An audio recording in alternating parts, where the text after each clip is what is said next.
Assalomu alaykum hammaga. Bugun sizlar bilan Asadbek Coder. Bugun sizlarga kuchsiz kompyuterlar uchun top 5 o'yinlarni tayyorlab qo'ydim. Bu o'yinlarning hammasi Steamdan yuklab olamiz. Birinchi o'yinimiz bu Steamda Stumbling Guys degan o'yin. Bu o'yinni ko'rsak, bu o'yin mutlaqo bepul. Buning videosini ko'rishingiz ham mumkin.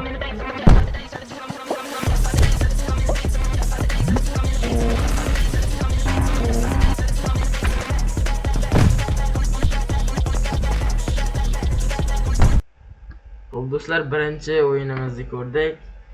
Bu kuchsiz kompyuterlarda ham yaxshi grafikada ko'tarib bera oladi bu o'yin sizning kompyuteringiz.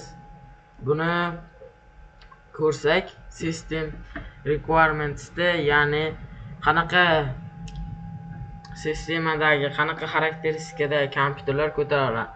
Protsessor Intel Core i2 Duo E8400 AMD'dan ham shunga mosidan.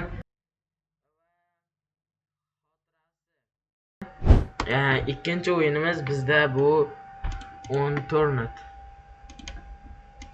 Bu o'yin qanaqa o'yin deb so'rashlaring mumkin. Xo'p do'stlar, bu zombi apokalipsdan qochish o'yini. Bu o'yinda biroz tushuntirib ketaman. Bizda bir shaharcha bo'ladi. Shaharchada biz zombilardan qochishimiz kerak bo'ladi. Butun shahar zombilar bilan to'la bo'ladi. Endi buni videosini boshdan ko'rib chiqsak.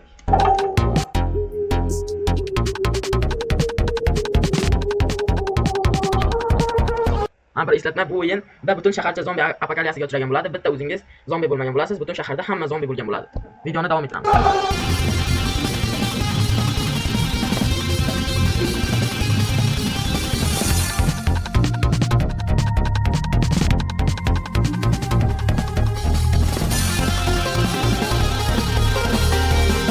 Xo'p do'stlar, videoni cho'zmaylik. Bu juda ham qiziq o'yin.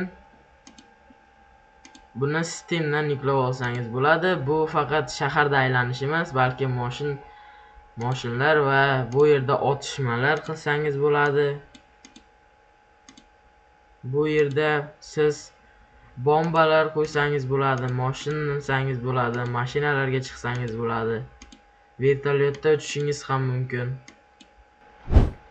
Va bizda keyingi o'yin bu OpenTD.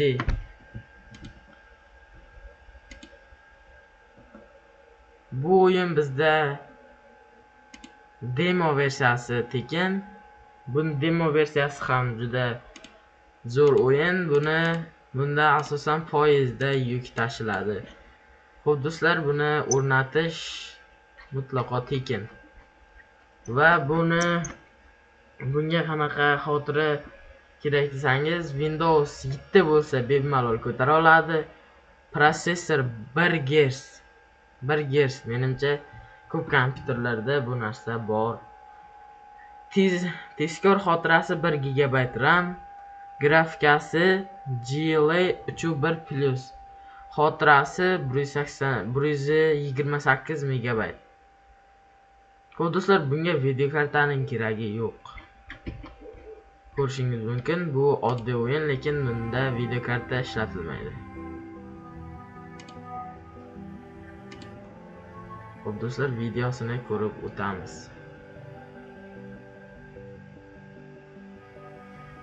Bunda siz o'zingiz yo'l qursangiz ham bo'ladi.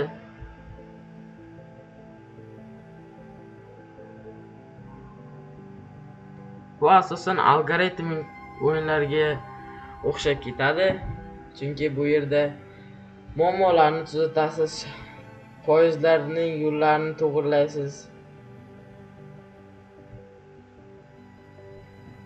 O'zingizga bir poyezd shaharchasini qursangiz ham bo'ladi.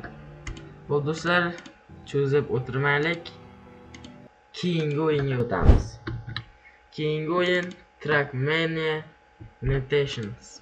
Bu o'yinimiz ham mutlaqo bepul. Bu o'yinda asosan poyga ishqibozlari o'ynashi mumkin. Buni videosini hozircha o'chirib turamiz va Buni xarakteristikasini ko'rsak Windows HP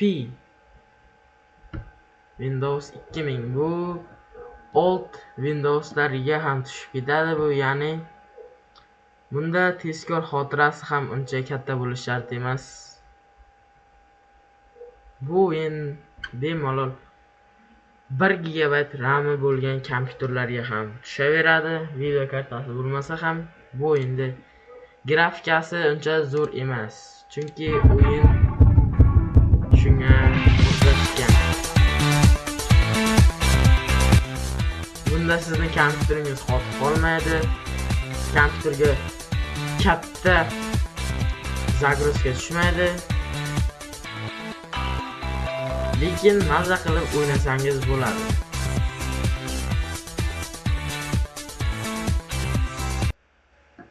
Cho'zib o'tirmasdan keyingi o'yinga o'tamiz. Bu o'yin bizda Brawlhalla. Bu o'yinimiz ham bizga bepulga tushadi. Videoni oxirigacha ko'ring, chunki video oxirida sizga ikkita yangiligim bor. Videoni oxirigacha ko'rsangiz buni bilib olasiz. Xo'p do'stlar, buning uchun bizga kerak bo'ladi Windowsda 2 GB RAM, 800 MB xotira. Bu minimum, bu maksimum.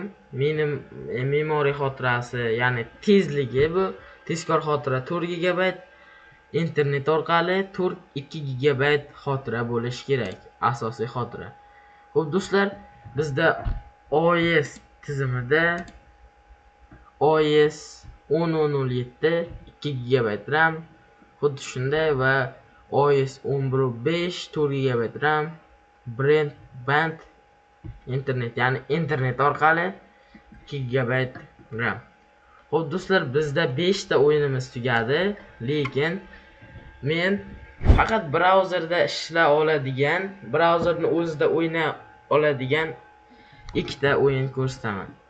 Buning uchun biz Quen.com saytiga kiramiz va bu yerda Vice City GTA'ni o'ynasak bo'ladi.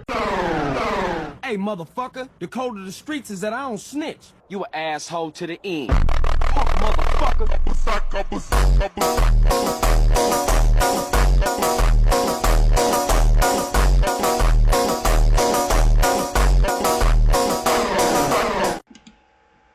Biroz kutishimiz kerak, chunki bu brauzerda o'ynalyapti. Ko'rishingiz mumkin, bu GTA'ga o'xshagan o'yin. Start game deb bosamiz, new game. Bu do'stlar, biz F11 tugmasini bosib ekranni kattalashtirib olsak bo'ladi. Bu joylari bizga kerak emas. I poked my head out of the gutter for 1 freaking second and fate shovels shit in my face. Go get some sleep.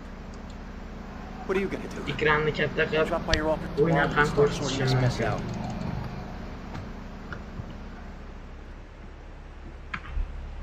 Xo'p do'stlar, mana biz bu mashinaga o'tirsak ham bo'ladi.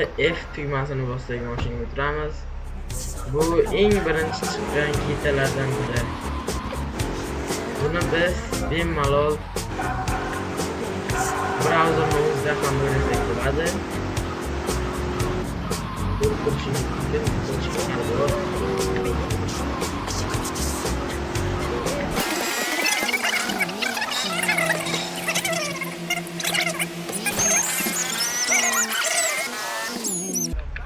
Do'stlar, bu birinchi brauzerda o'ynaladigan o'yin edi. Ikkinchi o'yinimiz bu. Home'ga o'tamiz. Bu Minecraftning boshqacha bir turi. Minecraftni ustiga bosamiz va bunda ham biroz kutamiz.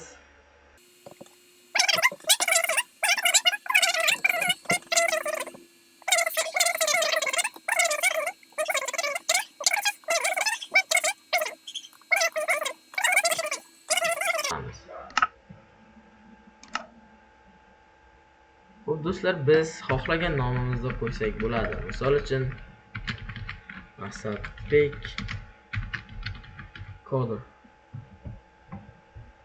U mana bizda ishlayapti.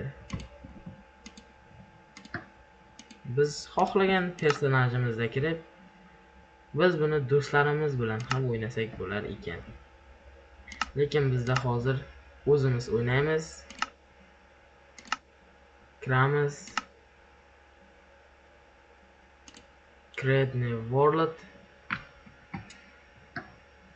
Ko'rib turishingiz mumkin. Bizda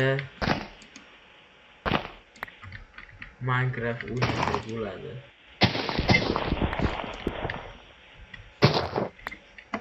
Mana ko'rib turishingiz mumkin. Full ekran, buni to'liq ekranga o'tkazib qolamiz va back to game bo'lsa Minecraft o'ynasak bo'ladi. Bu kuchsiz kompyuter ham bu ishni qila oladi. Bemalol o'ynasangiz bo'ladi. Yana bir eslatma. 5 ta ko'rsatgan o'yinimdan qaysi biri agar sizga yoqqan bo'lsa, o'shani komment yozib qoldiring. Ertaga streamda aynan o'sha o'yinda biz sizlar bilan o'ynab test qilib ko'ramiz. Biz Minecraft o'ynayapmiz.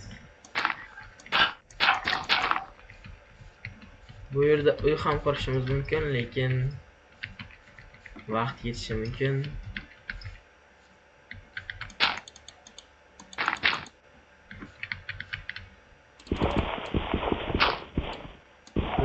Biz bitta uy ham qurib ko'ramiz. Minecraftga qiziquvchilar bo'lsa,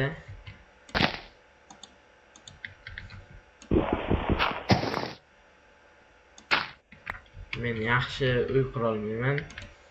Bunda tajribam yo'q. Lekin qurishga harakat qilaman.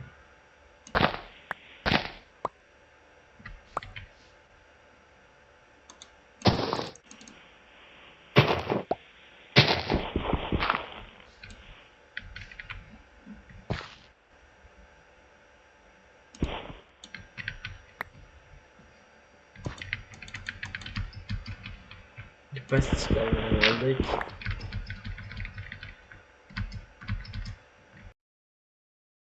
keyingi galda o'zingizni kompyuteringizni xarakteristikasini yozib qoldiring. Kimda kompyuter bir xil bo'lsa, ko'proq bo'lsa, o'sha kompyuterga mos o'yinlarni topib men chiqaraman.